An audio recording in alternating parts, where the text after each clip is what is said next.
La Grèce est malade. À Paris, les Français se dressent contre la thérapie de choc que subit le peuple grec. Et pour cause, les remèdes approuvés par le Parlement ont de quoi s'indigner.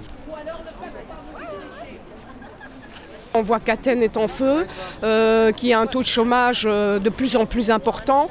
En fait, c'est le début d'une crise économique mondiale, mais sous la crise économique, c'est une crise sociale qui est très importante et qui va être contagieuse.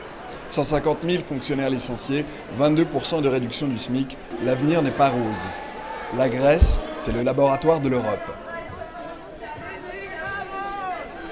Syndicats, partis de gauche ou simples citoyens, ils dénoncent la cure d'austérité imposée par une troïka, FMI, Banque Centrale Européenne et Communauté Européenne.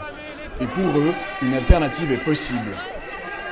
La première des solutions, c'est de considérer qu'effectivement, ce n'est pas aux banques, ce n'est pas à la finance de faire la loi, mais c'est d'abord redonner sens à la démocratie, c'est-à-dire au peuple de décider de leur avenir et en particulier de voir quelle est la répartition des richesses qui devrait être faite.